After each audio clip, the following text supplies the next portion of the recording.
Welcome to She Roars Boldly. I am your host, Dr. Deborah. Today, we're going to be diving into the stories of extraordinary women who are rewriting the rules, shattering expectations, and refusing to fade into the background.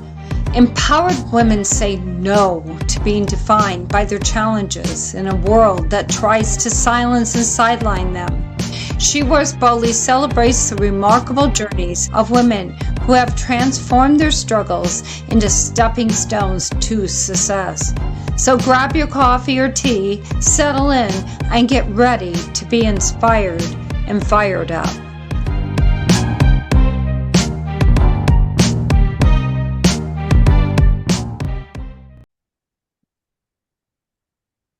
Hello, everyone. This is Dr. Deborah, and this is She Roars Boldly. And today we have Rebekah. And Rebekah's name actually spelled the same as my daughter's. So, yay, I love that. And she's going to be telling us all about herself and what she does. So I'm just going to hand it right over to her so she can get started. All right. Well, thank you so much. And thank you for having me today.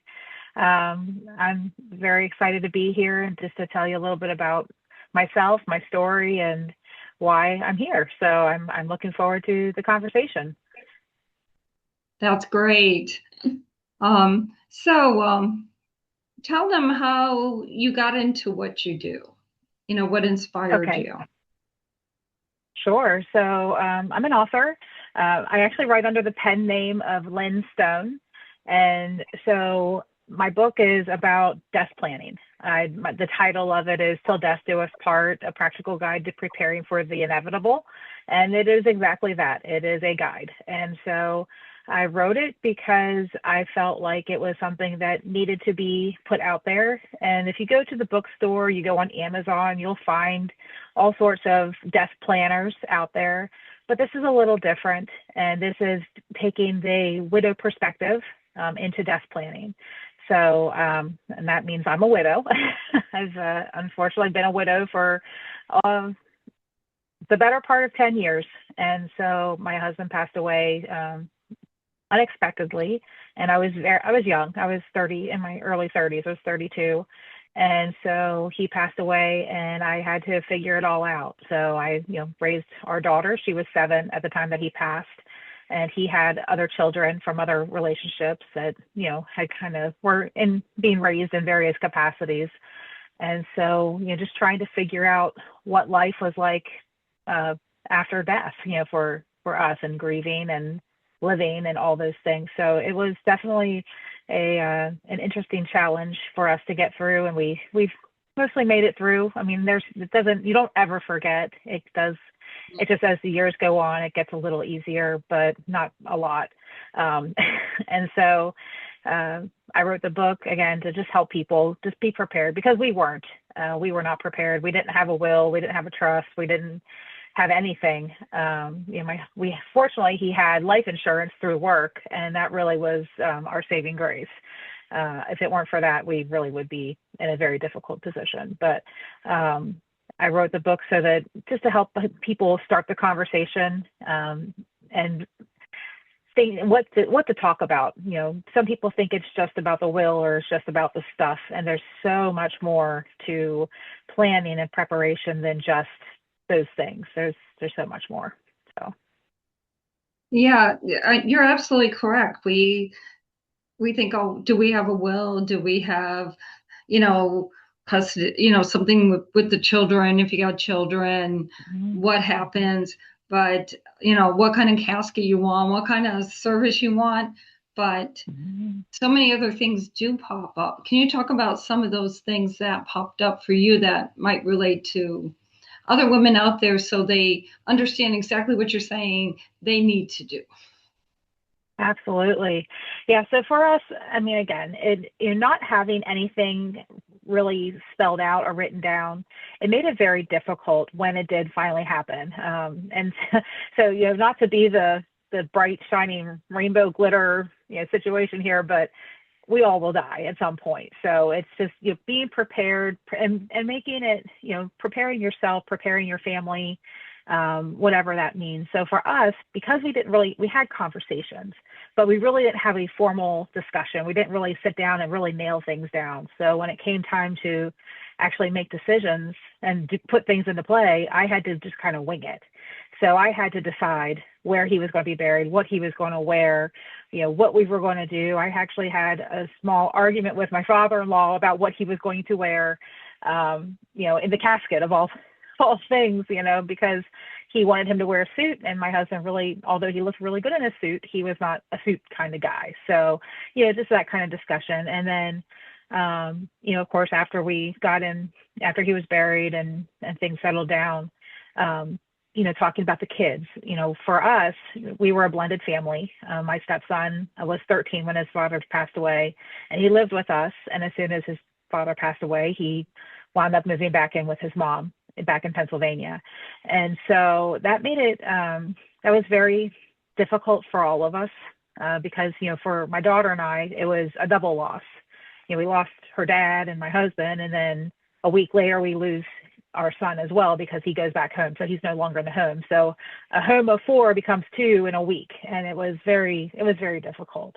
But aside from that, there's things in the home that you do that, and if you're with somebody, like you kind of usually have like this division of work that happens, one's cooking, one's cleaning, and sometimes it's the same person and not always the other. It just depends on the dynamic. But when that other person's not there, you're left picking those pieces up. So for me, fortunately, not unfortunately, in a twisted way, my husband had surgery a few months prior. So I had kind of learned a lot of his stuff and that his stuff was like the outside stuff and fixing stuff and whatever. But I had handled bills, cleaning, cooking, all that stuff. So I knew all that. But a lot of people aren't in that same scenario. So that's where, it's important to know how you pay the bills. How do you start the lawnmower? How do you do laundry? Where's the cookbook? Like all these things that people take for granted because they don't have to think about it until that person's no longer there, and then they have to figure it out. So it's all of those things that I had to figure out, and it was definitely a challenge. And I try to capture that whenever talking with people. Yeah, I can see where most men that would be a hard conversation to have. Oh, absolutely. Absolutely. I mean, it's like their domain, right? And really, if you think about, the men's domain and the woman's domain, right? Our domain is generally inside, cooking, cleaning, the kids, all those things. And men are like fixing things and maybe electronics, maybe outdoors. And, sometimes there's some overlap, but sometimes there's not. And that's what I honestly hear that a lot, especially as older couples. I hear that there's definitely that division of work and division of duties. And so, in some cases, one or the other is handling all of the bills and all of the finances. And in that case, this other person has no clue what that is, like how it works, like where they know there's a bank account, they know there's bills that are being paid, but they don't know how it's done.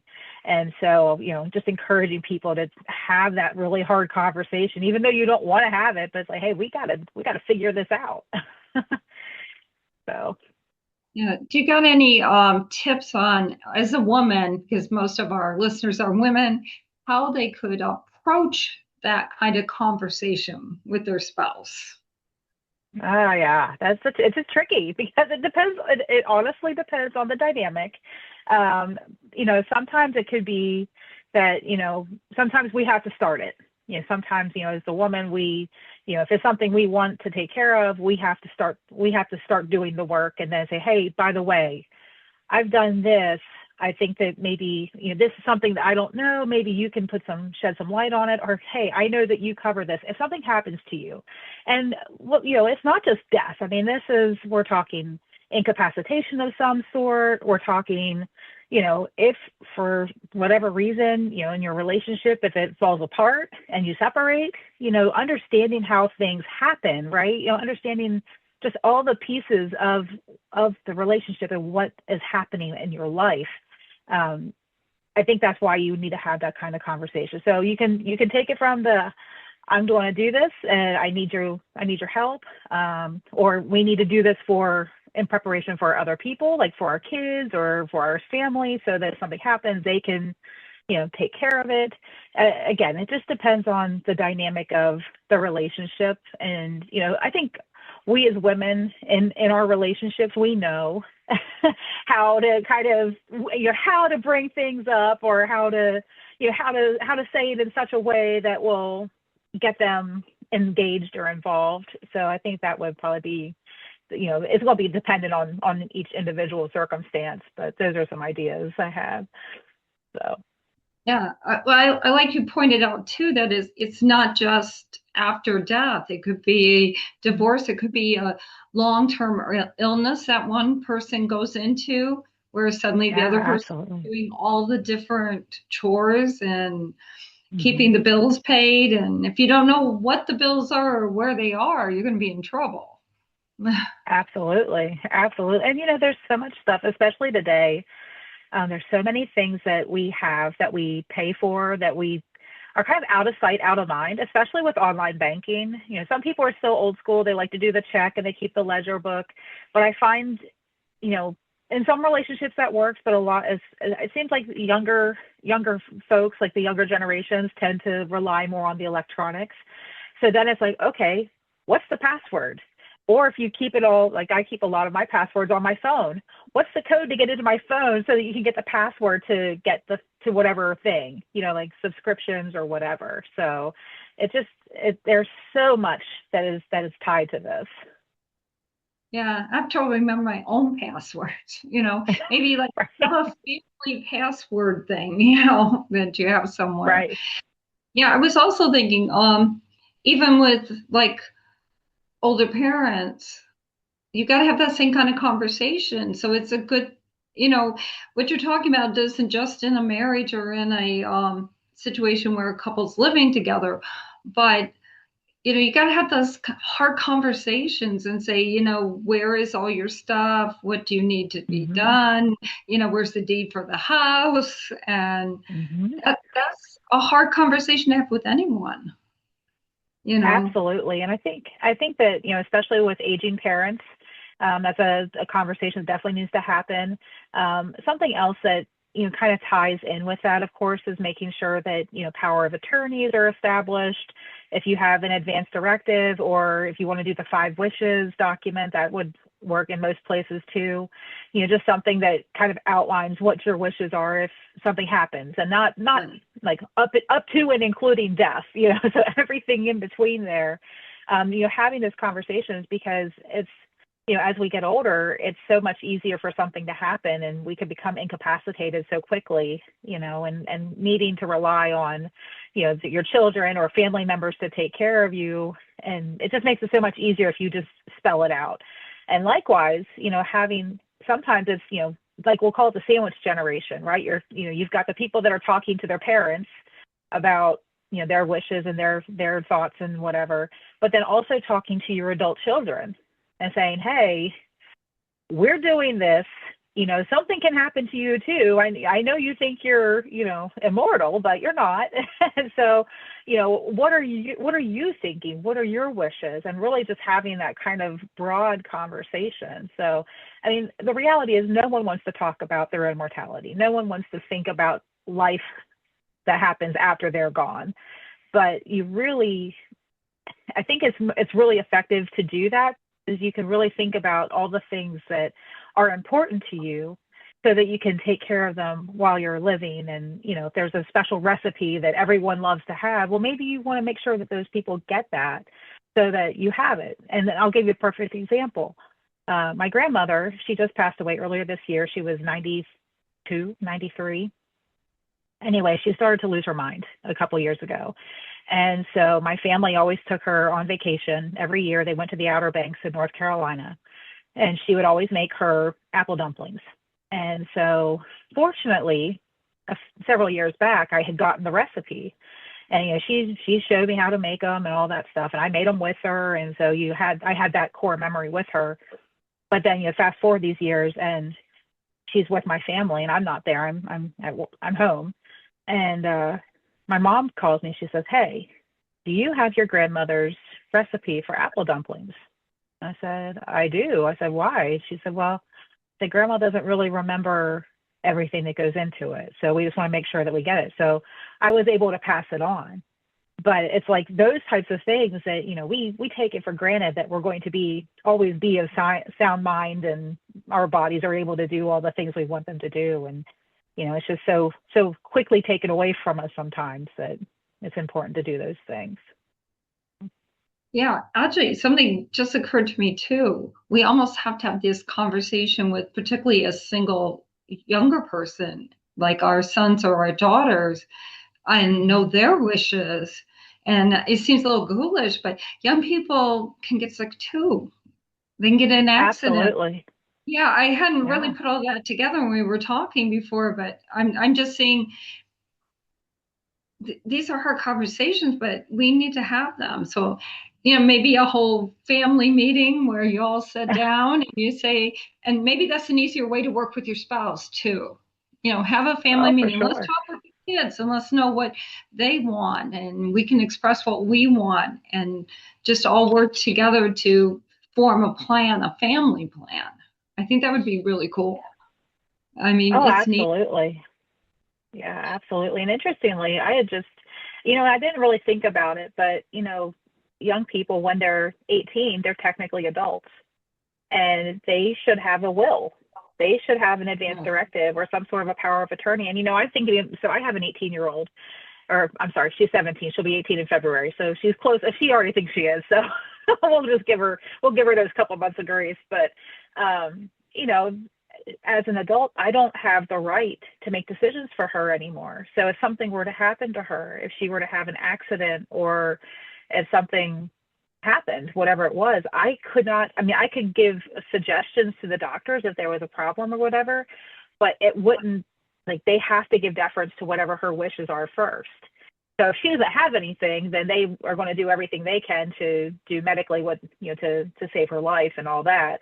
Um, but I never thought about it until recently. I'm like, man, yeah, I Yeah. mean, it can happen to anybody at any time. I mean, we see it on the news all the time, all different ages. So, Yeah, it's not something we want to think about or talk about, and I'm sure it's not very comfortable subject to some people listening right now. But I also know in our family, and they'll know who I'm talking about, they've experienced similar things, and you mhm. just don't expect, you've got to have that communication going, and it's not ghoulish, it's practical. Absolutely, absolutely practical. And I think, it's when I was writing the book initially, I wanted to help people, but the group that I was thinking of initially were newlyweds, because I'm like, this would be a great gift. Now, okay, so we'll talk about the book later, but it's like, okay, you can give this gift to people as a, for their wedding, and be like, oh, thank you for planning on, us dying. But, but I mean, that's really not the thought behind it. So, trying, trying to temper that a little bit. But really, that's what I was thinking about, because it's new people, these two young people coming together, and I'm picturing young, but I mean, it can be of any age, but two people coming together and starting their life, and they're all excited and whatever, not thinking about all of these things that they need to consider, like how to set up their relationship, so that there is some overlap automatically, that, they're doing these things automatically, so that there's not as much division of things, so that you do know what to do if something happens. So, yeah, it's no one, people don't want to talk about it, but it's absolutely, absolutely necessary. So, Yeah, I mean, you don't even want to think about it. So, yeah, mhm. it's got to be a really, really difficult conversation. And Yeah. um, I think sometimes, well, we have military in our family. I know there's a lot of Mhm. military out there, and they have to think Mhm. about things like this because they go in harm's way all the time. And Yeah, it could easily happen. So, even though we don't want to have that conversation, it's a good one to have. It really seriously is. absolutely. Think I need to sit down with my husband tonight and have a conversation like this. I know I was going to do an interview talk, but I forgot. Yeah, I mean, and the thing is, there's so much to cover. Like, there's so much ground to cover. So it's like, starting, like just the real simple stuff. Like, okay, so where, what do you want to do? Like, do you want to be buried? Do you want to be cremated? So interestingly, we had a conversation. I'm sorry, I need to change the light source just real quick. Need to plug in. Oh, that changed a lot. Sorry, I have to plug in my phone or else it's going to die. Plug go. Oh my goodness, I'm sorry. It's I'm okay. hot I mess can here. cut it in. I have editing software. You. Oh, good. Sorry. Shoot, where did it go? Hold on. I just had it. Oh, there it is. Sorry. I just don't want it to die on me.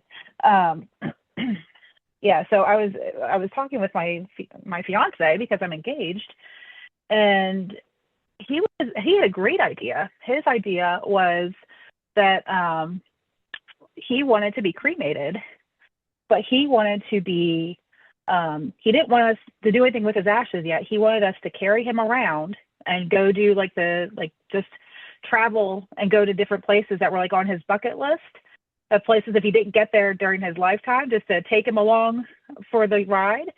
But he said the stipulation was that he only wanted it done in a year. So whatever you could get done in a year, he'd just take him along, and if he'd sprinkle a little bit of him along the way, great. If not, that's fine too. But then after that year was done, bury him and be done with it.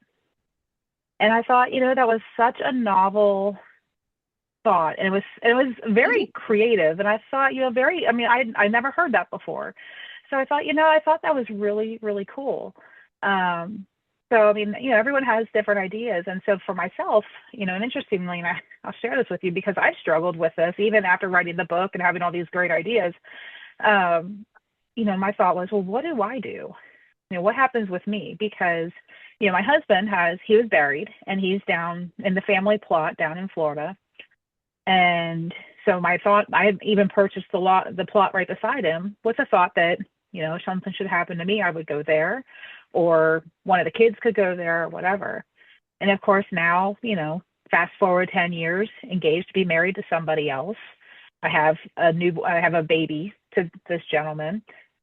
So I'm like, okay, well, now that would make it awkward, because if something happens to me, okay, you could bury me there beside my first husband, but what about my new husband? And, what about my son? And, yeah, it'd be great for my daughter because mom and dad be in the same place, but it would just not be good for everyone else. So the solution I came up with as of right now, and it's always subject to change, but as of right now, is that, maybe what I'll do is I'll just get cremated and split me up. So half can be buried with my first husband, and the other half can stay with my second husband. So, or stay with my daughter, and she can, I don't know, put me with somebody. So, but, there's just, so many different ideas. So that was the most recent thing that I came up with, even for myself. So, it's, death is difficult. It's messy because life is messy, right? We get into relationships, we get married, we get divorced, some do, some stay married forever until one passes away. And so some don't get married at all. So it's just, there's so many different ways to do it. There's no right way to do it. A lot of it depends on what your beliefs are. And, if you have a religion that dictates how you do things, that's also taken into consideration. But, I think people don't know what options they have. They don't necessarily know what's out there. I don't know if you remember, there was a song, prop me up beside the jukebox when I die.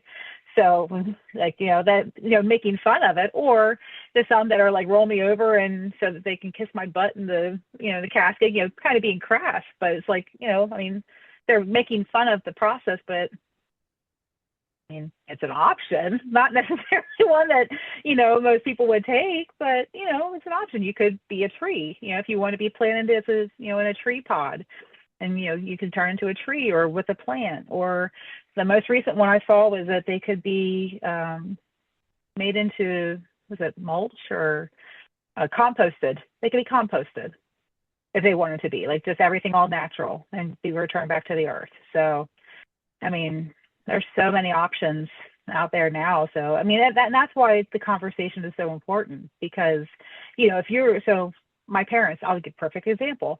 My mom, perfectly okay with being cremated. She's like, I don't want to take up any space. Just, I'm return me to the earth as dust. I'm fine. My dad is petrified of the idea of cremation. So he's like, you will bury me. So just very opposite ends of the spectrum, but, very definitive in their thought processes. One absolutely will not be burnt and the other one absolutely will not be buried. So, I mean, they kind of made it easy that way. But, until you have that conversation, you just don't know. So. Yeah, you need to have those conversations so you can.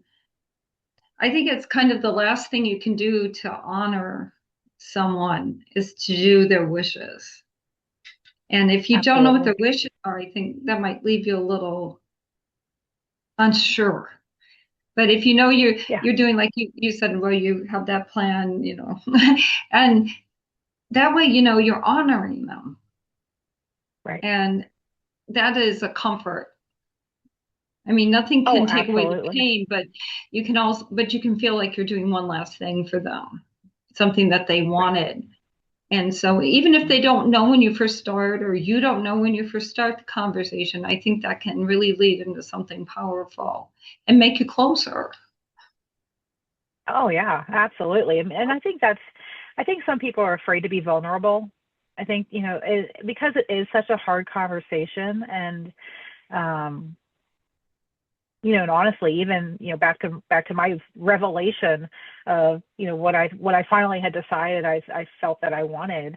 I was crying about it because I'm like, it's so, I finally came to a decision. And of course I heard my fiance's idea. I'm like, man, that's really good. I like that. So, but there's definitely that you get into. And I think that's part of the turnoff for the conversation is the emotional aspect because they don't want to feel the emotional aspect of the planning, but it's like you have to feel it. You're going to feel it. If you can feel it now and like really understand what somebody wants, like what their wishes are, that way whenever it's time, like once it's time to put the action into play, or like whatever the decision is that they want, you're putting into motion. Once you're done, there is this sense of relief, like I'm done. I've fulfilled their wishes. I've done everything that they've asked me to do. They can be at peace. I'm at peace. All is well. I mean, now that sounds like a Goldilocks story, right? That's like a fantasy. But it does happen. There are some, but again, when you have good planning, you have good ideas, good information sharing, whenever it's time to enact it, it makes it a lot easier than if you don't. So. Yeah, it also, I was a pastor's wife for a long time, so I saw a lot. Okay. Mm-hmm. And it also will avoid a confrontation because when people are in grief, sometimes arguments can break out. I'm just being Oh, real. absolutely. And because Absolutely. they all have different ideas on things, and mainly it's not even the different ideas, it's just the emotions coming out that way.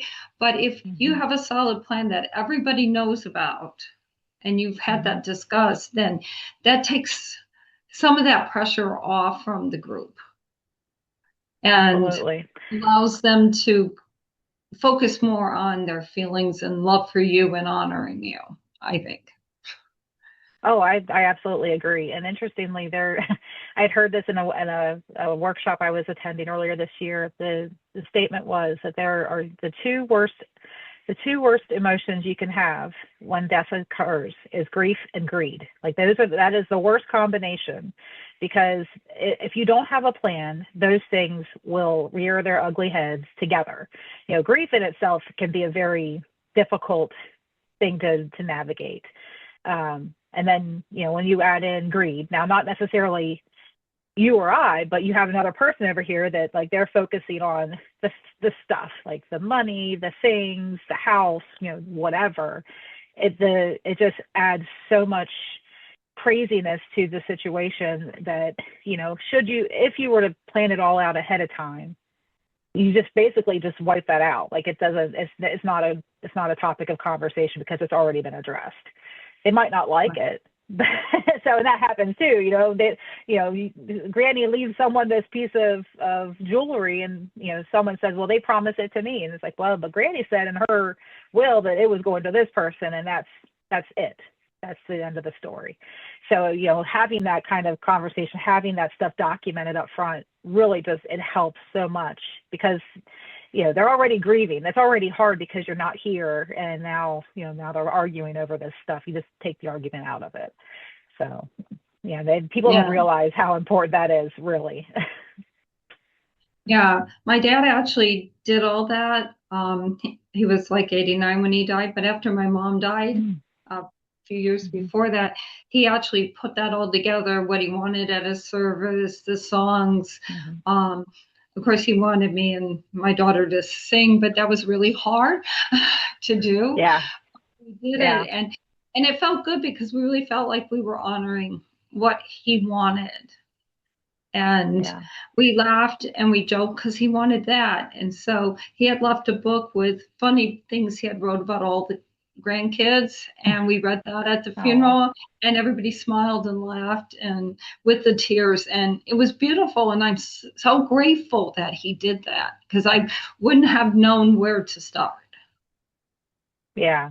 And that's so special. I love that. I love that he did that. And really, and I mean, I think that's what's so cool about this. I mean, if you can put a silver lining around the death conversation, is that there are so many really good ideas out there of things you can do to have lasting impact for yourself and for your family. Like, like your dad's book about the grandkids and like those stories. I mean, those are so cherished and precious. I mean, it's so special. Special things that, someone made for somebody, or that they, a special gift that they had given. I mean, there's so much power in those simple little things. And I love that. That's so awesome. That's fabulous. That's such a good idea. I love it. It really was. It was really special. It really did. It was laughing and crying. It was beautiful. Well, believe it or not, we're running out of time. So I want you to tell them about your book and what you have to offer them. Go for it. Awesome. Well, that was quick. We covered a lot of ground. So I wrote the book. Again, I have a copy of it here. I don't know if you can, it's got my blur on. Yeah, it's hard to see. Yeah, get it up there. Well, I'll tell it. It says, "Till death do us part, a practical guide to preparing for the inevitable." It has there it is, right there. Hold it like that. Okay, there so it has there we go. Yes. All right, so it's got the casket, and then it has a floral spray on top. And so, again, the book is a practical guide. It tells you, how to, like, the different things you need to think about. Again, it's not all encompassing, so it's not going to apply to every single person's situation, but it can start the conversation. You can start looking at these things. You can start gathering your documents. You can start organizing everything. So I have the book. It's on Amazon. You can look it up by the title, although I'll tell you, for some weird reason, you put that title in, and you'll, like, the practical, or Till Death Do Us Part, and you'll find a lot of wedding decor and some really weird things. So I definitely advise looking it up with my pen name, Lynn Stone, Lynn B. Stone, LYNNBSTONE. You can find it. It's on Amazon. You can get it on. Put a link. I think I gave you the links. Yeah. Yeah, I'll put in the comments so you can click through. Perfect. So it's on Amazon. You can get it paperback, or you can get it through Kindle. If you prefer the e-reader. I'm also working on, it's not available yet, but I am working on it. I've got a vulnerability assessment. So for those people that are like, you touched on some things that I think, apply to me, but I'm not really sure how far in I really need to get to this. So the assessment's going to be free, kind of figure out, kind of like gauge where you are in the process. And then I'm going to offer some kits from there based on, like, kind of how that assessment pulls out. And, like, it might just be a small one, just to how to have the conversation. It might be a little bit more in depth, where it's going to be a complete kit on how to move forward on this whole process. I'm also going to offer workshops. I'm going to offer some one-on-one coaching for private groups if they want that. So that's coming. I do have a website as well. I just got that published. So it's author Lynn B. Stone, all together, authorlynnbstone.com. So you come check it out. There's not a whole lot there right now, but anything new that I come up with will be posted there. So the assessments, the kits, all those fun things will be there. So I really actually enjoy doing the webinars, just that conversation and engagement. I like to also pull in the specialists from the different areas. So I have an attorney that comes in and talks, a funeral planner, I have a life insurance agent, and a tax person that comes in and just kind of talks about just the process in general, things to think about, ways to, you can set things up. So it's a very engaging conversation. It's a day long. It's really good. So I really enjoy doing that. But that's what I've got. I mean, I've got a lot of stuff. I'm working on a podcast as well. So you might see that coming out too. It's going to be called The Flip Side. So we're going to talk about planning for death, and then of course taking it from the other perspective, from those who have dealt with death and have come out on the other side, for widows and widowers, and have people who've written books, people who've started nonprofits, just done all these fantastic things. So that's coming in 2026 as well. So I'm looking for next year to be a big, busy year. So it's going to be good. Lots of good stuff. Very, very good. Okay, there's one question I ask every single woman that comes on here. What does She Roars Boldly mean to you?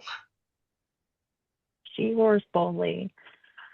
I think for me, it means